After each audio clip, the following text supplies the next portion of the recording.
يوسف عبد الله مصطفى، موجه تربيه مسرحيه اداره البحوث التعليميه. احنا بنقدم مسرحيه، فنون مسرحيه بتاعه العام الدراسي، نهايه العام الدراسي، منتخب جميع مدارس التعليم الثانوي. بتتكلم على زنقه الرجاله، معروف من اول موضوع الثوره، ومنتخب مدارس من بنات الثانوي الفني والصنايع. وموضوع كويس، وان شاء الله لما تصوروا هتعرف مضمون المسرحيه بتاعتنا. ماشي، حاجه بتتكلم عن الثوره وعن الانجازات اللي حصلت في الثوره وبعد الثوره. والعمل الفني دوت بيضم الطلبه كلهم، ومن السنه اولى لسنه ثالثه. وبالنسبه برضو للطالبات برضو اللي معانا برضو من الثانوي التجاري ومن الثانوي الصنايع. وان شاء الله رب العرض ينال اجيبكم ان شاء الله. مدحت ابو حلاوه، موجه تربيه مسرحيه باداره البحوث التعليميه. ان شاء الله احنا بنقدم اخر عرض اللي هو بيعتبر عرض الفنون المسرحيه اخر العام الدراسي. وطبعا فنون مسرحيه تربويه، تربيه وتعليم، يعني مفهوم المفروض ان يكون واصل لكل ذواق يعني ان شاء الله بشكل الله تعالى. بنقدم منتخب مدارس ابو حمص ثانوي واعدادي بمسرحيه تسمى زنقه رجاله، برضه بتتكلم زي زميلي ما تفضل وقال قبل كده الاستاذ يوسف عبد الله. وطبعا هذا العمل بقياده رئيس قسم المسرح سمير بسيوني، ومدير اداره التعليم الاستاذ رشاد توفيق. عمل جميل، وان شاء الله احنا مش عايزين نتكلم عنه كتير لغايه الطلبه والطالبات ما يقدموه. وكلنا هنشوفه العمل حضرتك وكل المشاهدين يشوفوه. وان شاء الكريم في يعني بنحاول ونوصله هدف التربيه المسرحيه لكل المستويات العلميه او الغير علميه ان شاء الله. وان شاء الله كلنا بنتمنى ان احنا ننهض بالعمليه التعليميه عن طريق الانشطه، ان كانت انشطه رياضيه او تربيه مسرحيه او فنيه او اي انشطه موجوده على حسب تعليمات السيد وكيل الوزاره والسيد الوزير، ودايما بالتوفيق ان شاء الله باذن الله. ومعنا طالب من ابناء المسرح محمد علاء عباس، مخرج انا شغال معاه بسم الله ما شاء الله عليه. عمل حاجه بجد بجد اللي احنا اصلا شايفينه يعني هنشوفوه او احنا شفناه قبل كده يعني. تمام، وان شاء الله باذن الله نعمر بلدنا ونخلي بلدنا احسن بلد في الدنيا كلها. انا الاستاذ محمد حسن يعني ابن المسرح وابن التربيه والتعليم. وعرض زنقه رجاله تاريخ بهيج اسماعيل، يعني عرض بيتكلم عن قصد المؤلف ذات نفسه، انه بيتكلم ان احنا مش عايزين المعونه الامريكيه او المنحه وعايزين نشتغل ونبني بلدنا وكده. لان فعلا دخول امريكا بينا من سنين السنين وهي السبب في اللي احنا فيه، يعني ان شاء الله اللي جاي احسن. في رساله يعني، هو مسرح المدارس انا كنا طلبه فيه، في طلبه لحد النهارده، يعني احنا كنا بنمثل وتعلمنا كل حاجه هنا، وحاليا احنا اللي بنمسك الشغل، احنا اللي بننفذ الشغل بالطلبه اللي احنا كنا زيهم. مسرح المدارس رساله، ورساله مهمه جدا، نشاط زي اهم الانشطه. فيا ريت المدرسين يعني بلاش نظره سخريه الطالبه اللي رايحه المسرح. مسرح ايه هيعمل لي كده؟ لا، المسرح بيعمل، والمسرح بيثقف وبيفهم وبيوعي، وده مسرح مش يعني نشاط ما نعملش حاجه حاجات هدافه، خارج نعمل حاجات فعلا يعني تنمي المخرج اللي جاي فعلا، وبنجيب مواهب فعلا ممكن تروح.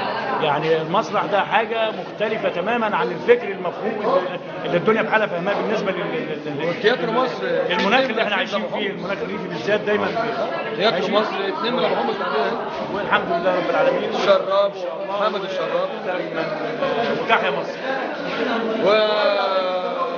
ابتداء من السنه الجايه ان شاء الله اللي عشنا في حاجه هتنزل في تربيه تعليم جديده. ابتداء كل حصه صف دراسي في 5 دقائق درس ومسرح، درس ومسرح ابتداء من كل من ابتداء من السنه الجايه ان شاء الله. ونتمنى ان العرض يعجبكم ان شاء الله، وكل سنه وانتم طيبين، وتحيا مصر. شكرا. سمير محمد بسيوني عباسي، رئيس قسم التربيه المسرحيه باداره البحوث التعليميه.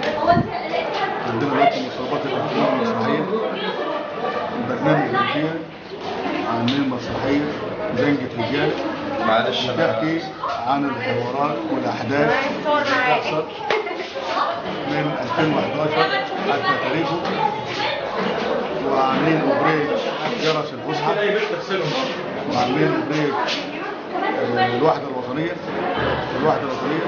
المدارس الممثله، مدارس التعليم الفنيه بنات، والصناعيه بنين، والتجاره بنات، والحرفه التعليم الاساسي، الحرفه العدديه، ومدرسه تكستيل التعليم الاساسي، طالب محزاب بيقرا قران وحديث دينيه.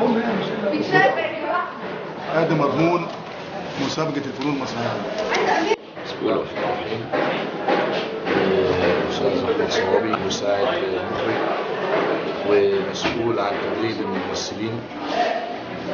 طبعا احنا عاملين عرض زنقة رجالة. العرض ده بيتكلم عن المعونة الأمريكية، وطبعا كل ده بيدي تنمية قدرات للطالب انه يكون عارف الحياة والدنيا ماشية ازاي.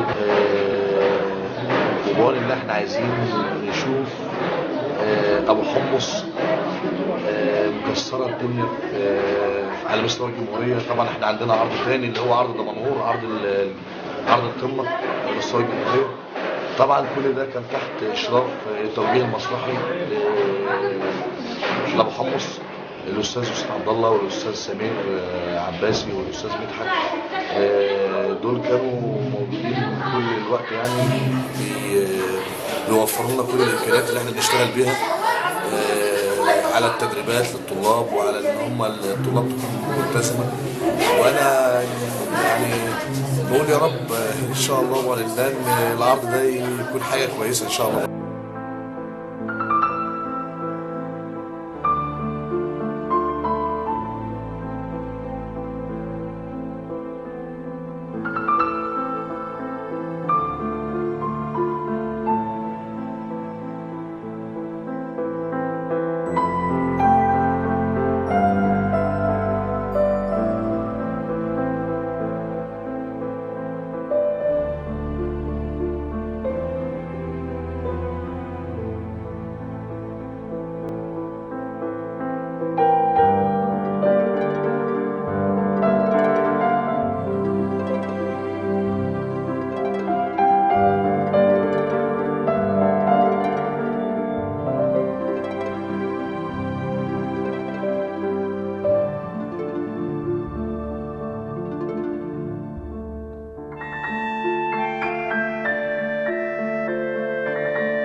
بصراحة أنا عايز أوجه الشكر لأستاذ أحمد المخرج المساعد أستاذ محمد، إن هم تعبوا معانا وقدموا لنا حاجات ياما في المسرح. كفاية بس علينا اللي إحنا حببونا في المسرح، وكل الشكر لهم. فعلا احنا بنوجه للاستاذ محمد حسن والاستاذ احمد صوابي والاسره التربيه المسرحيه، لان الناس تعبت معانا وعملت معانا الواجب وزياده. وكفايه ان احنا اتعلمنا وفتحوا دماغنا وعلمونا حاجات لدرجه ان احنا بقينا نقعد قدام المسرحيات او اي تلفزيون نطلعوا غلطات من اللي احنا اتعلمناه في المسرح، وده بيعمل تنميه ووسع الفكر لينا، وبيخلي عندنا حتى امكانيات ان احنا يبقى عندنا هدف في المستقبل وامكانيات وحلم، واللي عنده حلم وامل يكمله. من المسرح دي هوايه انا بعشقها مش بحبها بس، وبشكر الاستاذ احمد والاستاذ محمد حسن على اللي هم قدموا لي. وصل في توجيهه، واحنا كل املنا ان احنا نرفع اسم هو اسم الناس اللي فرقت معانا ديت، لان الناس دي بقى لها شهرين تعبانه معانا في تعب. ان شاء الله. ابو حمص يوم الدنيا. الحمد لله احنا عاملين عرض ايجابيه، يعني ان شاء الله كله هينبسط فيه ويفرح فيه. وابو حمص فعلا طول عمرها المركز الاول على الجمهوريه في يعني مش عايزين احنا نمثلوا المركز ده ونقدروا نتقدموا اكتر واكتر. وان شاء الله العرض النهارده جنرال معمول ليهم ولاصحابهم ولكل الناس، يعني رساله بيوصلوها للناس ان احنا بنعمل حاجه محترمه وحاجه كويسه جدا، وربنا يوفقنا. بشتغل في الديكور بتاع المسرح، احنا اللي منفذين ده انا واصحابي ومساعدة الاستاذ محمد طبعا حسن واستاذ احمد صوابي وفاضل والناس كلها. المسرحية بتتكلم مش عايزين المعونة الامريكية، في الاخر احنا عرب وهنتوحد كلنا، مفيش حد هيعرف يدخل بينا. اسمي رحمة محمد عامر، واخدة دور أساسي منى جوه الجامعة المصرية. هي يعني عايزة شهرة، مش مشكلة عندها فلوس، ممكن تقترب يعني ممكن تنزل أي حد الأرض عشان خاطر اللي هي عايزاه. بتعيط واحدة علشان خاطر شهرتها، وفي نفس الوقت بتكسر حلم أولاد بلدها. احنا بقالنا من أول أصلا عملنا حاجات علشان خاطر يعني الأداء والكلام ده، واشتغلنا من أول ترم من أول شهر 3، ويا رب تكون مسرحية تعجب كل النقد. أشكر كل الأستاذ سمير والأستاذ يوسف والأستاذ محمد حسن والأستاذ أحمد صوابي بجد عشان تعبوا معانا جامد يعني. كانوا بيصلوا معانا لحد بعد العصر كمان، بيشتغلوا معانا لحد الساعة 5، وربنا يقدم لكم خير. أنا اسمي إسلام فتحي عبد الثاني، دور دكتور رؤوف رئيس الشركة، يعني رئيس النادي عامة. يعني هو شخصيته إنه ما حدش في الدنيا ما فيش حد ما يهمش حد، ملوش دعوة بحد، أهم حاجة نفسه وعايز فلوس، يتذلل للناس اللي هتديله الفلوس. وطبعا بشكر الأستاذ أحمد صواب والأستاذ محمد حسن والناس دي كلها تعبت معانا بجد. عبير عمر حسين، أنا بجيب في الأوفرتير الأخير بقول شعر، لأن دي موهبتي الأساسية. اسمي فايدة عبد الله محمد أبو الحي، دوري همثل دور مصر والشعب كله. يعني أنا كأم مصر، يعني هنا مصر نفسها، فطبعا احنا دلوقتي في منحه بتيجي لاولادي، وولادي طبعا بيبقوا مكسورين قدامها، فانا بطلع ابص عليهم بصه حزن والم، بان انا شايفهم اصلا مش احلامهم ضاعت، فانا ببص عليهم بصه حزن والم. غير كده ان هو بعد كده في معايا طالب تاني بيمثل دور الجيش، فانا بخرج معاه على ان بابتسامه، مع اني كنت داخله بعيط، بخرج بابتسامه عشان هو كده رجع كرامه امه مره ثانيه.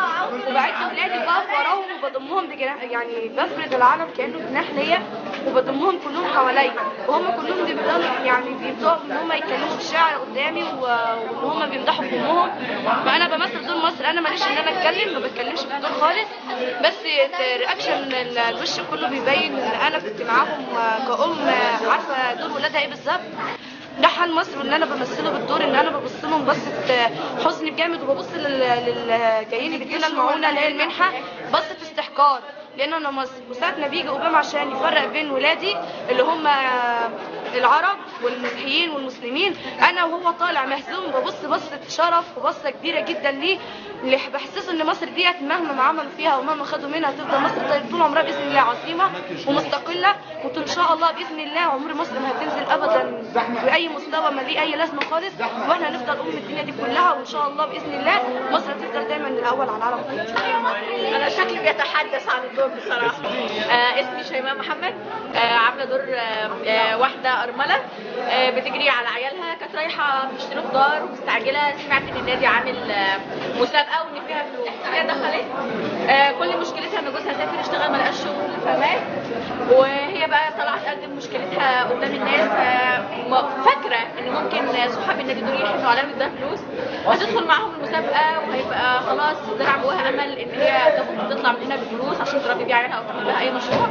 في الاخر هتعرف ان خلاص ان منى هي اللي كسبت، وخلاص بقى مصر صعبان عليها مصر، وهتكمل معاهم عادي.